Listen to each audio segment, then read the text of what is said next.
Good morning po, good afternoon, good evening. Welcome sa channel ko po, Tito Noy's Vlog. Sana nasa mabuti kayong kalagayan mga kababayan ko.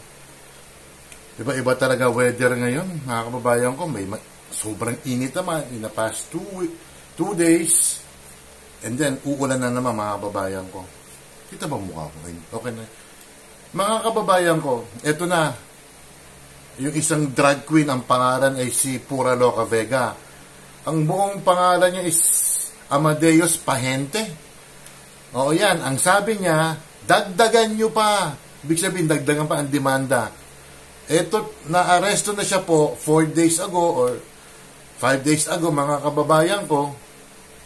Nagmamakaawa naman siya na tulungan siya.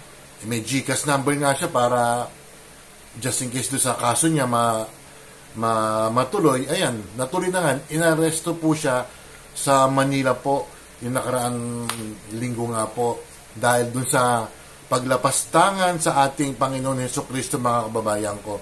Ayan, ang sabi mo, dagdagan. Ayan o, nademanda ka. Pasensya na pero mabuti naman sa iyo. Oh, mabuti naman sa iyo kasi hindi na bali sana kung politiko ang ginaya mo, ang minok mo, hindi eh. Ha? Nag-iisa lang nating Panginoon yan, tapos lalapas tanganin mo, and then sasabihin mo yung pre-expression mo. Matalino ka naman, di ba, Miss Pura Loca? Ano nangyari? Ayan. Yung mukha na lang niya, mga babayan ko. Ayan o, sabi mo, inaano mo yung freedom of religion mo, hindi eh. Nilapastangan mo nga eh. Ha? Yung freedom of religion mo eh. Sabi ko, may limitasyon yan. Ang free speech, ang free expression, may limitasyon yan, pero may karapatan ka rin. Kaya lang, nag-over the board ka,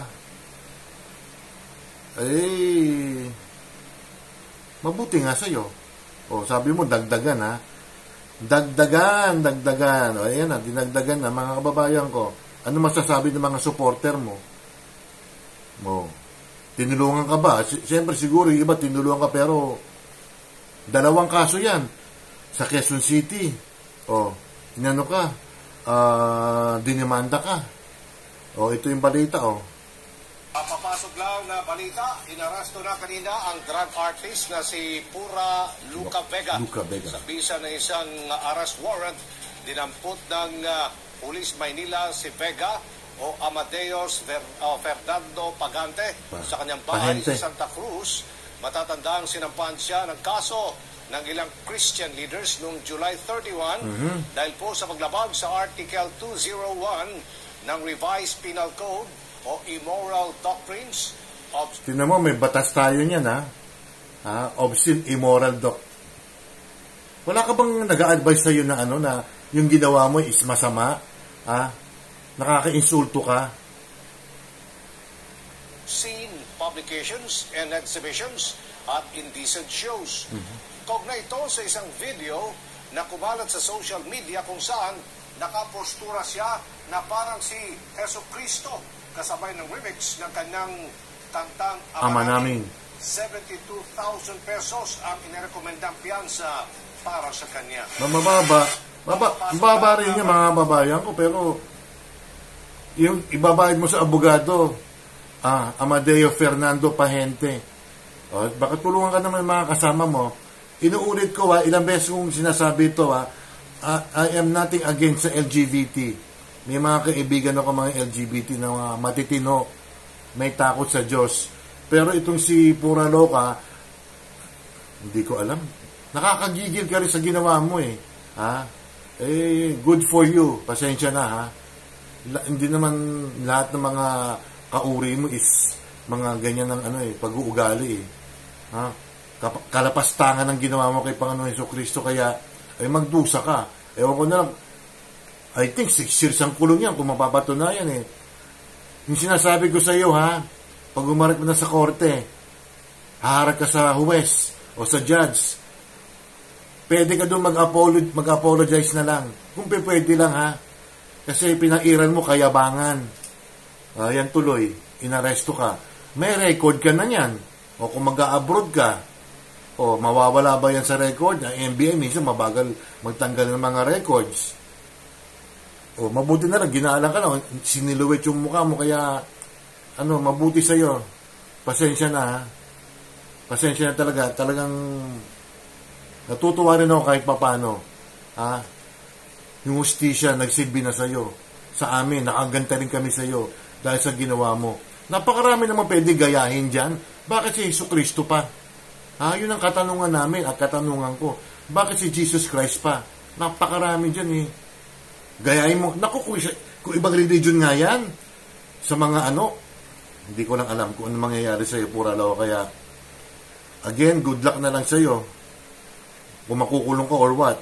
Sana makulong ka para magtanda ka.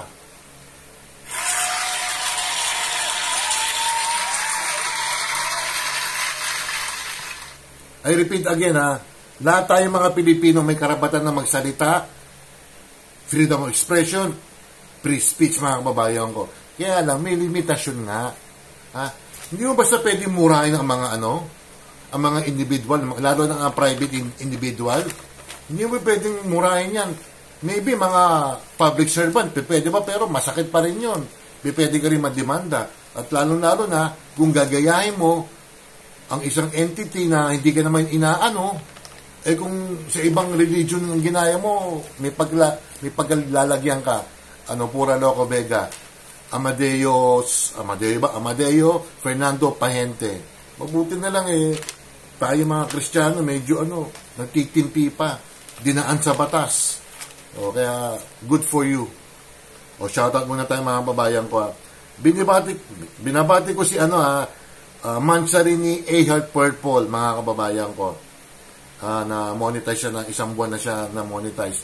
Si Ate Ruby Vlog, Cherry Papi's Adventure, Oxys Tab, Michi Tigerfield, Sinjin 82 Vlog Official, Jane Barona Vlog, Shirley Mendrano, Doc Juday, Mama Lynn Official, Amlena Vlog, Tessa Bala, Nanay, El Presidente, Eva TV, Chairman Jovan de Motorista, Principal Kim. Na-double ba si Mayang? Mayang Vlogs, Eldon SK Vlog, Rebs SK Jamming Vlog, Junito Marinado, Mayra T. Sanchez, Capitec TV, Rhea May Perolino, Ludi Reyes, Edwin Di Guzman, Tony Marsan, Rizal Isimix TV, si Dawigay, Angels Mix Vlog, Chaps de la Cruz, Pearl DM, Arlene Vlogs, Nash Mix Vlogs, si Natasha, Jalian ng Saudi Arabia, Daria Ricarte ng Israel, Miss Daria, ingat lang dyan, medyo magulo sa Israel. Evelyn Urase, Evelyn Official, Simply Grace, Coach MB, Tess Padulina, Nina, Laresma, Lorsano, Marites Cojo, Kojos TV, Tita Marie, AB Inir, SG, Family Flower Vlogs, Cabarter Naga, Roseburn Adventure, Ferdy Albino, Jessa Marie Guevara, Angie of San Francisco, Jill Angala, Casablanca, Jurens, Ghost Hunter, Jovis Official Channel, Charles Lumawig, Abaw, SKTV, at saka si Ma'am Malu, yung asawa ni Sir Abaw, Tita Pearl, at saka si Tita Marie, na ko na ba? Tita Marie, at saka si Boss Anin, mga kababayan ko. Mag-iingat-ingat tayo sa pagsasalita.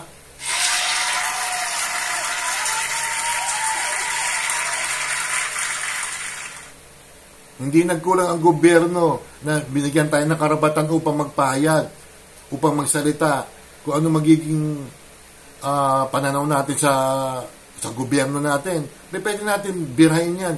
Pwede batikusin, kaya lang, inuulit ko, may limitasyon ang pagbabatikos, may limitasyon ang free expression, free speech, mga kababayan ko.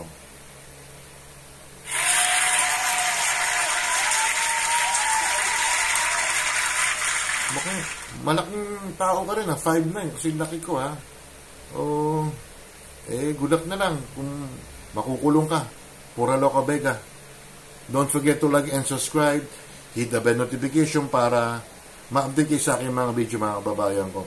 Maraming salamat po sa mga nag-member sa akin, ha. Dumadami po, mga kababayan ko. Peace sa inyong lahat. Ingat. Bye, Ate Ruby, Cherry, Oxy. Bye.